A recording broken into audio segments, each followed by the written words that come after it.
If you think racism doesn't exist, you really have a lot of rethinking to do.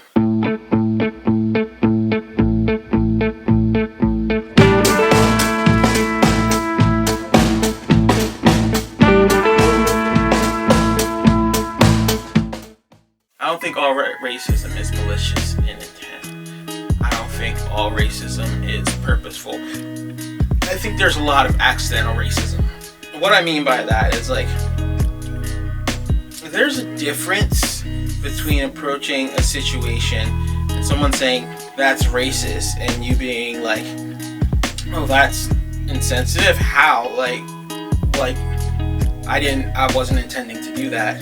Or, oh my God, how is that racist? Like, there's a difference between, I don't understand, like, where did I cross the line, and Jesus, everything is a race issue with you, or like saying something that you know is questionable. I mean, like, don't make this a race issue because, like, you already know it is. Not too long ago, a friend expected me to apologize for saying my people in reference to black people, and we got into one of those, if Black Lives Matter, then why is there so much black on black crime conversations. And the funny thing is, the video that I was watching that prompted this was a video about healing black trauma and abuse that have been passed down for generations.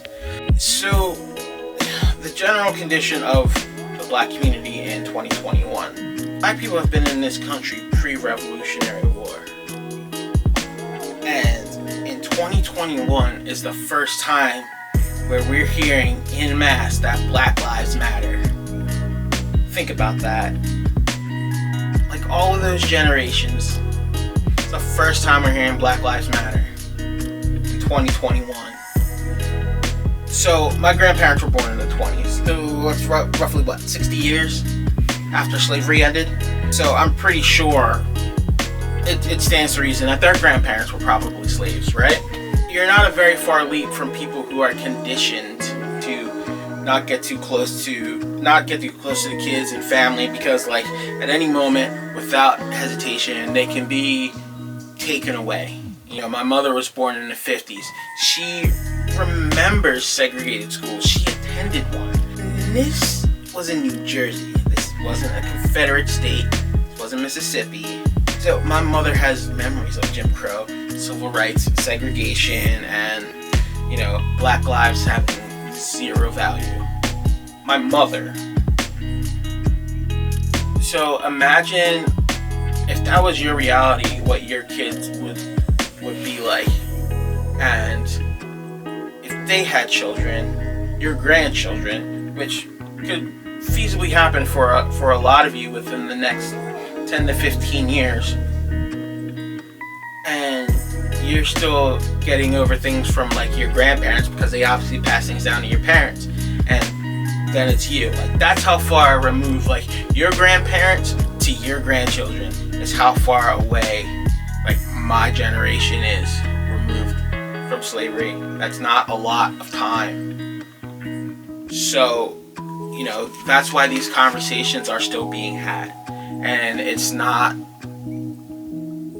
because, like, you can't just get over it. It's just not a lot of time to fix these things that take generations to fix. You know, so to put this in perspective, I live in Philadelphia.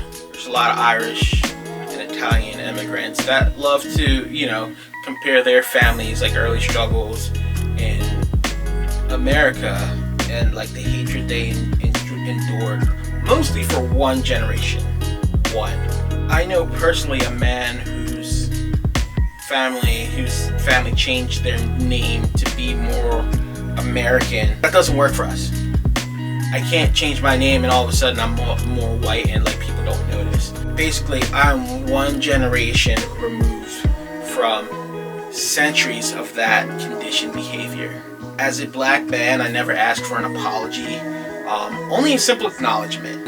Not sympathy, the slightest bit of understanding. That's all. If that's too much for you, congratulations. You might be a racist.